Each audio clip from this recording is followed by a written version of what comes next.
तूही रे माझा मितवा मालिकेच्या आजच्या भागामध्ये आपण पाहणार आहोत की अर्णव आणि लावण्याचा साखरपुडा संपन्न होणार असतो.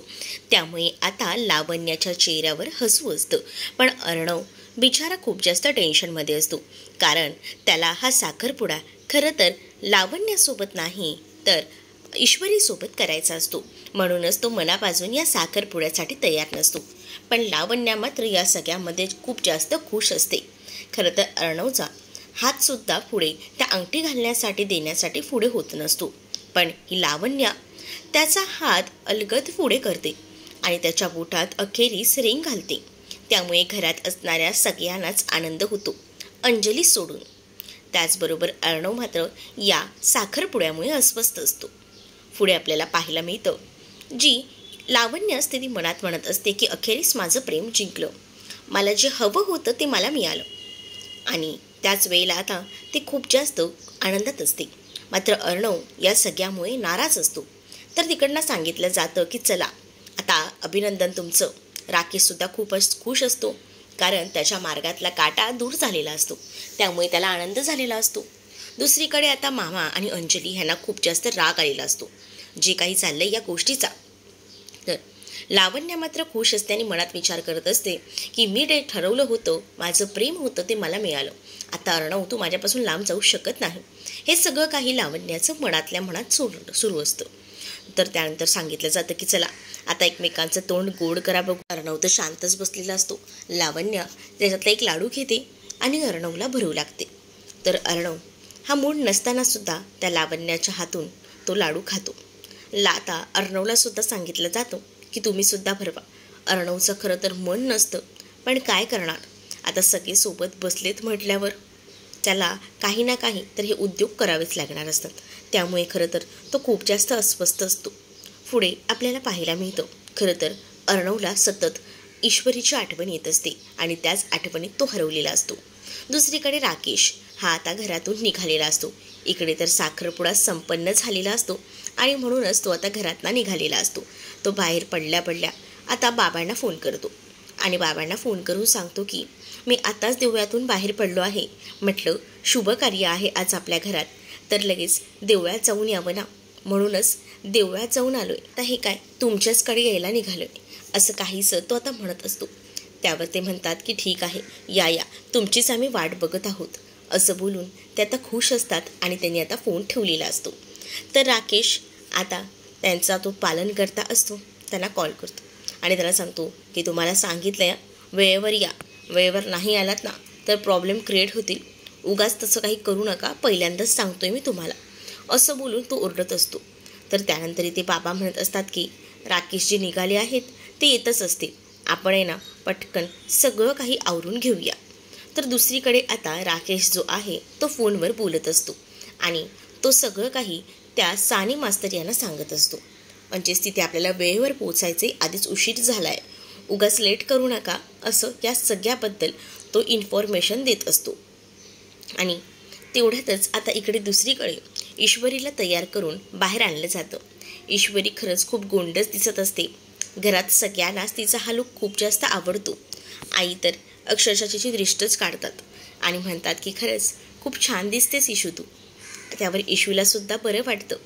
इशूला हेच वाटत असतं की चला आता फायनली आपला हा साखरपुडा होतोय, पण कुठेतरी तिच्या मनात सुद्धा वाटत असतं की नाही, आपण हे जे काही करतोय ते आईवडिलांसाठी करतोय, त्यांनी आपल्यासाठी एक मुलगा ठरवला आहे आणि त्यांच्या मनाखातर ती हे सगळं काही पाऊल उचलत असते.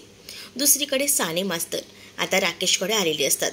राकेशला म्हणत असतात की मी तुझ्याबरोबर यायला तयार आहे, पण माझ्या घशात जास्तीचे पैसे कोंबावे लागतील, त्याचाही काय तो विचार कर.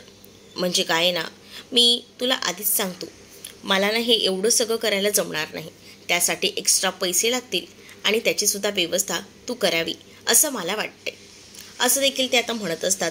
तर राकेश म्हणतो हो तुमचे पैसे ना देतो, आधी चला तर माझ्यासोबत. नाही, आधी मला माझे पैसे हवे आहेत, मगच मी येणार, नाही तर तुझं भांडं ना मी सगळ्यांसमोर फोडून टाकणार, असं काही ते साने मास्तर जे आहेत ते बोलत असतात.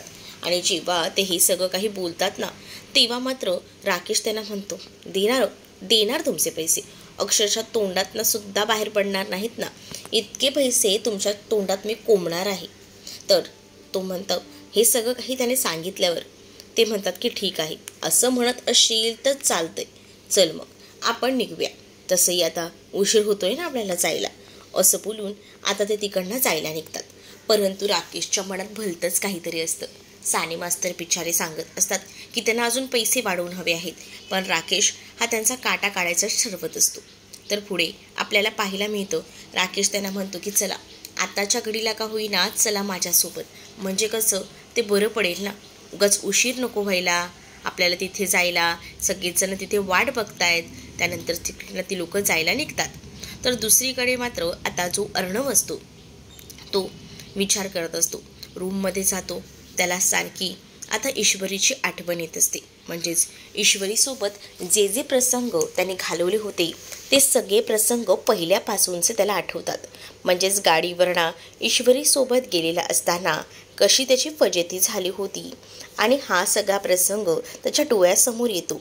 त्याचनंतर त्याला हे देखील आठवतं की ईश्वरीने एकदा आपल्याला अशीच काहीशी फुलं वगैरे दिली होती आणि त्यामुळेच आता तो खूप जास्त जो आहे त्या गोष्टींमुळे बेचैन झालेला असतो. त्याला प्रत्येक वेळेला ईश्वरीची पावलावर आठवण येत असते. त्याला फक्त तेच दिसत असतं, बाकी समोर त्याच्या काहीही नसतं. आणि त्यामुळेच त्याला प्रत्येक वेळेला आजीने सुद्धा जे काही ईश्वरीबद्दल सांगितलेलं असतं की तू ईश्वरीसोबत नाही तर तुला लावण्यासोबतच एकत्र मिळून राहायचं आहे, हे सगळे प्रसंग जेव्हा आठवतात तेव्हा मात्र आता त्याला खूप जास्त राग येत असतो. कारण त्याने आजीचं ऐकून या लग्नासाठी त्यासोबत या साखरपुड्यासाठी तो तयार झालेला असतो आणि त्यावेळेला त्याला ईश्वरीसोबत घालवलेले सगळे प्रसंगसुद्धा आठवतात. त्याच्या लक्षात सुद्धा येतं की आता आपला साखरपुडा लावण्यासोबत झालाय, कारण त्याच्या बोटातील अंगठी त्याला सतत ते सगळं आठवण करून द्यायला भाग पाडत असते. लावण्यासोबतचा साखरपुडा हा त्याच्यासाठी जीव घेणा वाटत असतो त्याला, कारण प्रत्येक पावलावर त्याला फक्त आणि फक्त आपल्या इशूची आठवण येत असते आणि म्हणूनच त्याची खूप जास्त चिडचिड होत असते. कारण त्याने जे काही ठरवलं होतं ते तर झालं नाही, म्हणजेच त्याच्या मनासारखी कोणतीही गोष्ट होत नसते. फक्त सगळं काही त्याने आजीने सांगितलं यामुळेच केलेलं असतं आणि त्याचसाठी तो स्वतःला खूप जास्त त्रास सहन करून देत असतो. तर हा सगळा त्रास त्याला जो काही होत असतो तो अंजलीला सुद्धा दिसत असतो, कारण शेवटी ती त्याची बहीण आहे आणि बहिणीलाच भावाचं मन कळत असतं आणि हे सुद्धा असंच झालेलं असतं. त्यामुळे बऱ्याच गुंतागुंती आता वाढत चाललेल्या असतात. तर पुढे मात्र आता पाहायला मिळतं, अर्णव जो आहे तो मोबाईलमधले फोटोज बघतो. मोबाईलमध्ये जे फोटोज असतात म्हणजेच ईश्वरीसोबतचे ते सगळे फोटोज एक एक करून तो पाहत असतो, कारण त्याला ईश्वरीची प्रचंड आठवण येत असते ना. ईश्वरीबरोबर घालवलेले सगळे क्षण डोळ्यासमोरून जात असतानाच ते सगळे फोटोज ईश्वरीचे तो मोबाईलमध्ये पाहतो आणि त्याच वेळेला त्याला कुठेतरी प्रसन्न वाटतं. पण लगेच त्याला हे सुद्धा आठवतं, कारण मोबाईलमध्ये पुढचे फोटो जे असतात ते साखरपुड्याचे असतात, जे आता लावण्यासोबतचे झालेले असतात. त्यामुळे आता जेव्हा हळूहळू तो पुढे फोटो स्क्रोल करत जातो तेव्हा त्याला लावण्यासोबतचा झालेला साखरपुड्याचा फोटो सापडतो आणि जेव्हा तो हे सगळे फोटोज बघतो ना तेव्हा त्याचा राग अनावर होतो आणि तो खूप जास्त चिडतो आणि आपला मोबाईल जोरात आपटून टाकतो. कारण त्याला त्याच्या आयुष्यातच काय कुठेच ही लावण्या नको असते, फक्त त्याला ईश्वरी हवी असते. पण त्याचं प्रेम हा सांगूच शकत नसतो अजूनही. तर गावाकडे घालवलेला तो प्रसंग, ईश्वरी भाकऱ्या करत असताना रोमॅन्टिक असलेला तो क्षण, त्यासोबत ईश्वरीने लग्नासाठी त्याला सांगितलेला तो प्रसंग, मग हे सगळे प्रसंग आठवून बिचारा अर्णव आता रडकुंडीला आलेला असतो आणि इतका रडत असतो ना की अंजली हे सगळं पाहत असते. अंजलीला सुद्धा हे सगळं बघून आहे ना खूप जास्त वाईट वाटतं, कारण बिचारा अर्णव एवढं सगळं सहन करतोय म्हटल्यावर काय बोलावं. कारण हे सगळं काही ना आजीमुळे होतंय हे सुद्धा तिला तितकंच खरं आहे हे सुद्धा माहिती असतं. अर्णव आता बाकी कोणाला नाही पण स्वतःला या सगळ्याचा खूप जास्त त्रास करून घेत असतो. तो खूप रडतो, खूप म्हणजे खूप त्याला माहिती आहे, कारण ईश्वरी तिचा आता साखरपुडासुद्धा आहे आणि ही आजी इकडे माझं ऐकायला तयार नाही आहे. माझ्या मनाचा कोणीच विचार का करत नाही? वेळप्रसंगी सगळ्यांचंच ऐकून मला का वागावं लागतं? असे अनेक प्रश्न त्याच्या डोक्यात असतात. दुसरीकडे आता राकेश अजून आलेला नसतो. इथे ईश्वरी तयार होऊन बसलेली असते. तेवढ्यातच दारावर राकेश येतो. राकेश आल्यावर बाबा म्हणतात, परत आलात का? तुम्हालाच कॉल करत होतो, बराच उशीर झाला, साखरपुडा करायचा आहे ना. मग म्हटलं. तेवढ्यातच साने मास्तर आले नाहीत, कुठे राहिले? साने मास्तर एकदा आले ना की आपण हा साखरपुडा करायला घेऊया, असं देखील बाबा आता म्हणत असतात. साने मास्तरांना खरं तर ना आज यायला जमणार नाही आहे.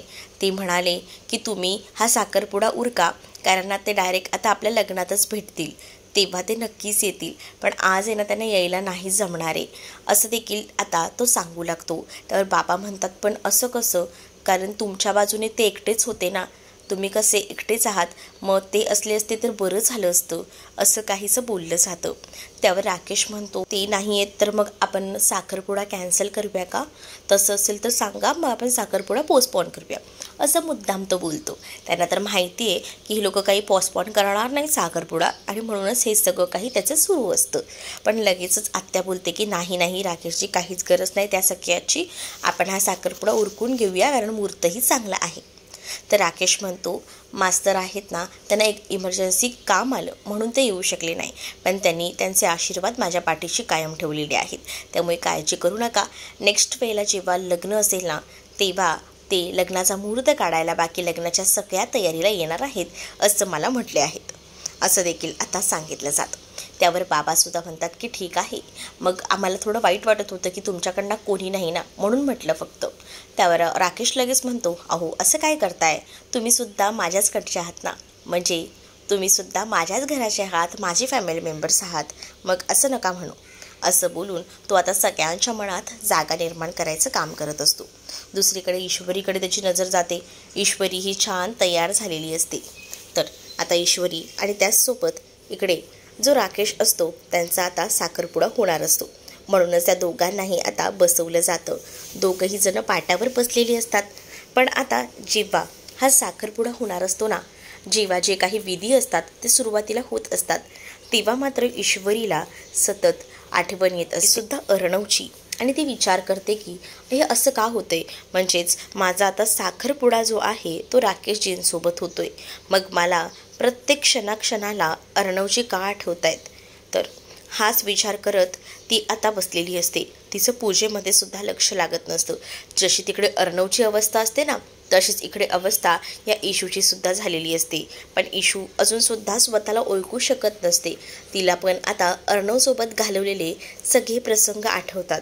ती आता मनाशीच बोलत असते की माझा तर साखरपुडा राकेशजींसोबत आहे, मग मला सारखी अर्णवची आठवण का येते आणि हे सगळं का होतंय, असाच विचार ती आता करत असते. नंतर पुन्हा एकदा ती पूजेमध्ये लक्ष देते. पूजा जी आहे ती खरं तर संपन्न झालेली असते.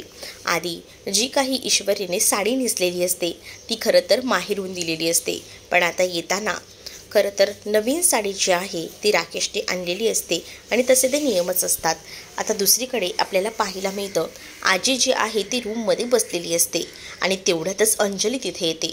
अंजली आजीला येऊन खूप जास्त ओरडते, आणि आता तुला बरं वाटत असेल ना, आता तुला मजा येत असेल, कारण सगळं काही तुझ्या मनासारखं झालं ना, असं अंजली ओरडून ओरडून बोलत असते. त्याच वेळेला आता अंजली जेव्हा हे सगळं काही ओरडून बोलते ना, तेव्हा आजी म्हणते की काय झाले अंजली, तू हे सगळं काय बोलतेस? त्यावर अंजली म्हणते, मग आता तू जे काही अर्णवचा साखरपुडा केलास तुझ्या मर्जीने, त्यामुळे तुला आनंद झालाय, पण अर्णवला आनंद झालाय का ह्याचा विचार केलायस का तू? प्रत्येक वेळेला, म्हणजे जेव्हापासून लहान होता तेव्हापासून तू म्हणतेस की तुला त्याचं मन कळतं, मग आता त्याचं मन तुला कळत नाही आहे की तो जबरदस्ती या साखरपुड्यासाठी तयार झालाय, तर तरीसुद्धा तू स्वतःचीच मर्जी तिथे चालवतेस, पत्रिका सारखं तेच घेऊन बसलीस, पण त्याचा विचार कधीच करून करत नाही आहे. बिचारा किती स्वतःला त्रास करून घेतोय, किती रडतोय हे मला कळतंय, असं देखील आता आजीला अंजली बोलत असते. त्यावर अंजलीला आजी म्हणतात की मी जे काही केलं आहे ना ते त्याच्या भल्याचंच केले. तर अंजली म्हणते की काय भल्याचं, आणि कसलं काय घेऊन बसलीस तू? मी बघते ना बिचारा अर्णव किती रडतोय, स्वतःला किती त्रास करून घेतोय. त्याच्या मनाचा कधीही कोणीच विचार करत नाही.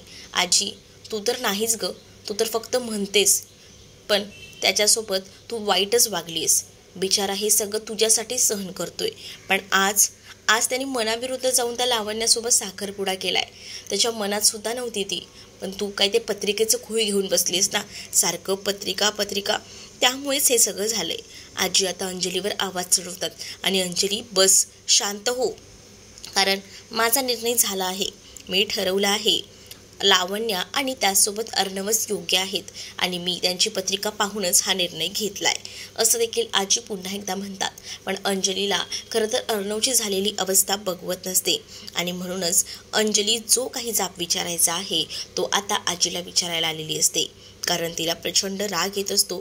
तेवढ्यातच अंजलीला एवढं सगळं बोलून येणं अचानक चक्कर येते आणि अंजली चक्कर येऊन खालीच कोसळते. मामा तिला धरतात आणि अंजली उठ, काय झालं असं म्हणतात. पण दुसरीकडे आता आजीला सुद्धा टेन्शन येतं. आजी तर अक्षरशः डोक्याला हातच लावून घेते. अर्णवला तिकडे ती हाक मारून बोलवते, चिंटू, अरे चिंटू ये लवकर. त्याबरोबर आता सगळेजण तिथे धावत येतात. अंजलीला काय झालंय काय नाही काहीच कळायला मार्ग नसतो. पाणी आणलं जातं. आजीला तर टेन्शन येतं, अंजलीला काही व्हायला नको. अंजलीसाठी त्या प्रार्थना करत असतात. अंजली उठ ना, काय होते तुला? मामासुद्धा तिला म्हणत असतात. आता अर्णव येतो. अर्णव म्हणतो, ताई काय झाले, उठ ना. अंजलीच्या तोंडात ना फक्त एकच आवाज येत असतो, ईश्वरी. मग आता ही ईश्वरीचं नाव का घेते हा प्रश्नच आता मामाला आणि अर्णवला पडलेला असतो. पाणी तिच्या डोळ्यावर शिंपडलं जातं. तिला उठवायचा प्रयत्न केला जातो, पण ती अजूनही त्या ग्लॅनेतच असते. पण तिला फक्त ईश्वरीच हवी असते आणि म्हणूनच ती फक्त ईश्वरी आणि ईश्वरीच फक्त नाव घेत असते. मामा म्हणतात की बहुतेक ना हिला ईश्वरी हवी आहे. तू एक काम कर अर्णव, पटकन जा आणि ईश्वरीला घेऊन ये, त्याशिवाय ही काही व्यवस्थित होणार नाही आहे. तर इकडे दुसरीकडे आता साखरपुड्याचे जी काही सुरुवातीचे विधी असतात ते पूर्ण झालेले असतात. आता ईश्वरीला नवीन साडी दिली जाते आणि तिला ती साडी घालून येण्यासाठी सांगितलं जातं आणि त्याच वेळेला आता राकेशसुद्धा तयार व्हायला जाणार असतो. तर आता ईश्वरी ही साडी नेसण्यासाठी आतमध्ये जाते, कारण ते सगळे विधी असतात आणि ते विधी व्यवस्थितपणे पूर्ण करायचं काम आईबाबा करत असतात. तर दुसरीकडे साडी घेऊन आता ईश्वरी आतमध्ये जायला निघालेली असते. तर अर्णवसुद्धा आता घरातून निघालेला असतो, कारण त्याला सारखं वाटत असतं की नाही ताई म्हणते ना, कारण सारखंच ती ईश्वरीचं नाव घेत असते. मग आता घरातले सुद्धा सगळेजण म्हणतात की नाही तू आताच्या आता जा आणि ईश्वरीला घेऊन ये, तेव्हाच कुठे जाऊन अंजलीला बरं वाटेल. त्यामुळे आता अर्णवकडे दुसरा कोणताही ऑप्शन उरलेला नसतो. अंजलीच्या समोर ईश्वरीला आणण्याशिवाय त्याला आता काहीच पर्याय नसतो आणि म्हणूनच तो आता ईश्वरीला घेऊन यायचं ठरवतो. पण आज ईश्वरीचा साखरपुडा आहे हे सुद्धा आता अर्णवला माहिती असतं आणि म्हणूनच त्याच विचारांमध्ये तो हरवलेला असतो. पण नाही, आपल्या बहिणीसाठी तर आपल्याला इतकं करायलाच हवं असा विचार करतच तो आता घराबाहेर पडायचं ठरवतो. दुसरीकडे आता ईश्वरी आणि त्याचसोबत राकेश यांचा साखरपुडा होणार असतो. दोघंही जण समोरासमोर बसलेले असतात. आता अंगठी घालण्याचा तो प्रसंग होणार असतो. त्यासाठी आता इकडे सगळेजण घरातले सुद्धा खूप जास्त खुश असतात की आता साखरपुडा संपन्न होणार आहे. तर ईश्वरीच्या मनात मात्र अजूनही अर्णव असतो. तर अर्णव मात्र त्याची गाडी घेऊन आता तातडीने ईश्वरीच्या घराकडे यायला निघालेला असतो.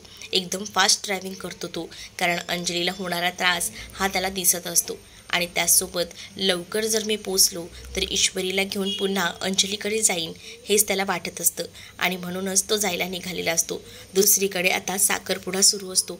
म्हणजेच आता राकेश ईश्वरीच्या बोटात अंगठी घालणार तेवढ्यातच तिथे आता अर्णव येऊन पोचलेला असतो. आता अर्णव हा साखरपुडा थांबवू शकेल का आणि राकेशचा खरा चेहरा त्याच्यासमोर येईल का हे पाहणं तितकंच इंटरेस्टिंग असणार आहे.